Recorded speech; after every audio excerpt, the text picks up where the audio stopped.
Y el país se integra. En este momento nos encontramos ante un evento conmemorativo por los 30 años de la creación de la Convención Belém do Pará, una convención interamericana que fue creada con el objetivo de erradicar y prevenir la violencia en contra de la mujer. Vamos a escuchar en este momento el pronunciamiento de algunas de las voceras que han asistido a este evento, dentro de ellas Lizzie Ers, quien es presidenta de la Coalición Nacional de Mujeres, y también vamos a escuchar las declaraciones de Gloria Camacho, quien es experta en lo que es la implementación del mecanismo para darle seguimiento a esta convención. Creo que es muy importante señalar de que la convención cumplió el año pasado los 30, pero bueno, estamos conmemorando justamente 30 años de la Convención Interamericana para prevenir y sancionar la violencia contra las mujeres. Y también los 20 años del mecanismo de seguimiento de la convención, que es muy importante porque es justamente, ¿no?, este mecanismo el que permite la realización de los informes hemisféricos, ¿no?, de todo lo que significan las declaraciones, ¿no?, o investigaciones que están haciendo y guías, ¿no?, para la implementación de políticas públicas a nivel de los gobiernos de la región.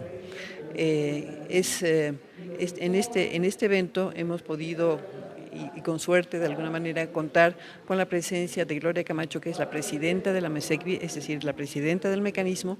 También está desde México, que vino para acá, Teresa Inchaustegui, que es ella la que está como vicepresidenta de la MESECVI, y también hemos contado con la participación inicial de Gina Ochoa, ¿no?, que es la representante de la OEA acá, con un discurso muy de apertura, y realmente las intervenciones de Gloria Camacho, ¿no?, que está justamente terminando en este momento su intervención, ha sido muy ilustrativa en relación a lo que es la MESECVI, a lo que se establece, digamos, la MESECVI para los gobiernos y también para la sociedad civil en cuanto al tema de los informes sombra o los informes alternativos.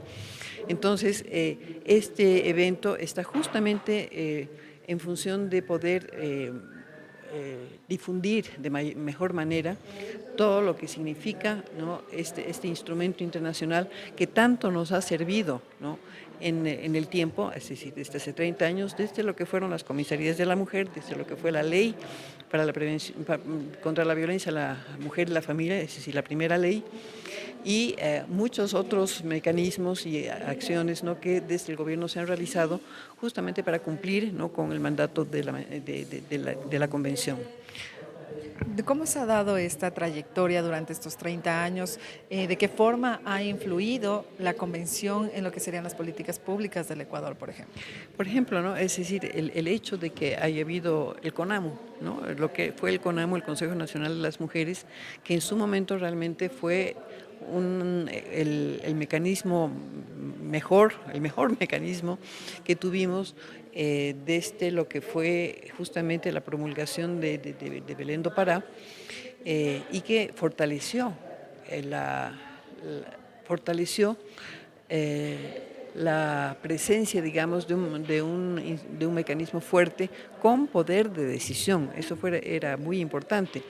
Ahorita tenemos un Ministerio de la Mujer que en principio podría parecer que está más elevado, pero sin embargo no tiene las funciones que tenía el Consejo Nacional de las Mujeres, ¿no?, ni la fortaleza, ni el presupuesto. Es decir, ahorita lamentablemente el ministerio tiene 13 millones de dólares, ¿no?, para desarrollar, ¿no?, todo lo que es la aplicación de la ley contra la violencia, la ley para prevenir y erradicar la violencia contra las mujeres. Y lógicamente con ese presupuesto no puede territorializar es decir, esta política.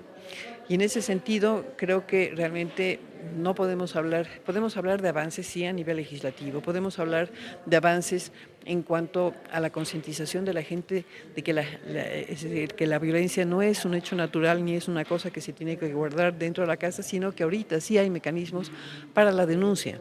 Nos falta todavía que realmente la justicia de alguna manera responda como debería responder, porque ahí tenemos muchos problemas en cuanto al acceso, sobre todo los pueblos y nacionalidades y del sector rural. E incluso aquí en la ciudad, es decir, en las ciudades, no se da como se debería dar. El tema de los femicidios también, es decir, hay prácticas que no se están desarrollando, no hay una celeridad en cuanto a las audiencias, ¿no? Cada vez y cuando no están retrasando las audiencias, y eso genera no solamente un problema de despecho de alguna manera de parte de las familias, sino una desconfianza hacia la justicia muy fuerte, que eso realmente es muy negativo porque los asesinos o los criminales quedan en la impunidad. El mecanismo de seguimiento se creó hace 20 años, es decir, 10 años después de la suscripción de la Convención de Belén do Pará, que fue en 1994, y que fue la primera tratado internacional específico sobre violencia de género contra las mujeres, y ese es un hito y un salto cualitativo en la lucha de las mujeres por el reconocimiento de ese derecho a vivir sin violencia, y que tuvo un impacto pues en la región, en el país y en el mundo, digamos así. Y 10 años después, entonces, había la discusión de cómo concretar, cómo medir, cómo saber cuánto los estados suscriptores estaban cumpliendo con sus obligaciones contenidas en la convención.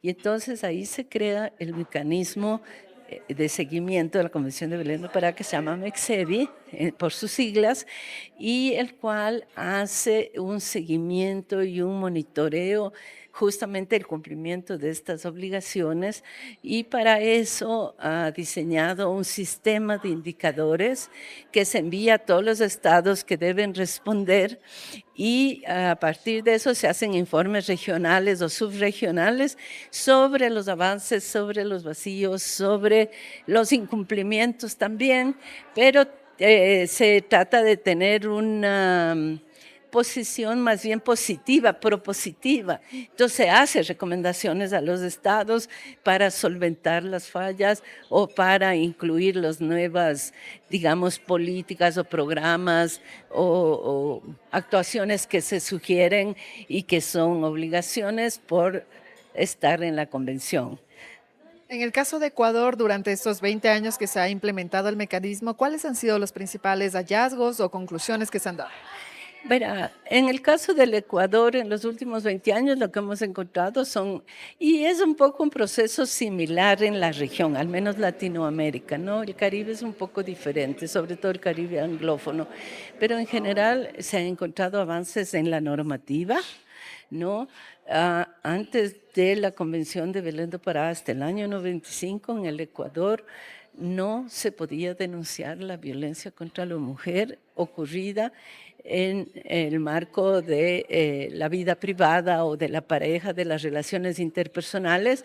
Una mujer podía ir al hospital y no podía hacerlo, porque había una norma del Código de Procedimiento Penal que impedía la denuncia entre cónyuges o entre ascendientes y descendientes a nombre de defender la familia, ¿no? Sin embargo, creo que un trabajo que hicimos las mujeres y que se ha hecho desde el mecanismo, es decir, podemos defender la familia, pero una familia que respeta derechos.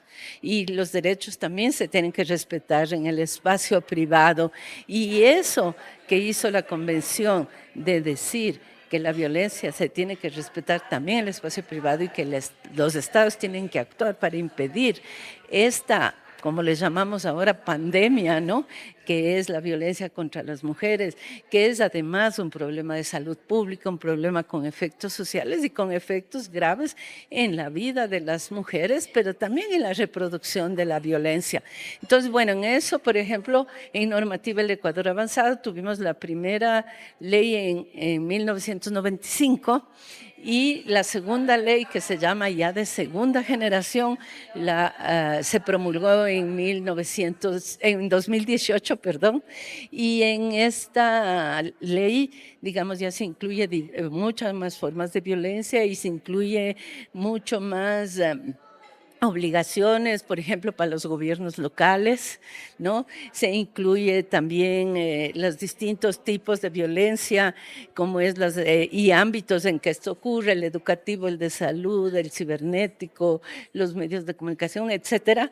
Entonces se amplía el concepto y se incluye ya no solo la penalización, sino mucho más todo el tema de prevención, de protección, de reparación. Entonces en eso hemos avanzado. Hay también instancias especializadas dentro de la Fiscalía, por ejemplo, y también dentro del sistema de justicia. Hay obligación de los jueces pasar por formaciones en temas de estos. Eso per se no nos garantiza que ya va a cambiar todo, pero son indicadores de mejora que sin duda hay que mejorarlos, que sin duda hay que estar vigilantes de su cumplimiento, pero han sido avances significativos. También hemos tenido unos planes nacionales de, digamos, en contra de la violencia de género, políticas, programas.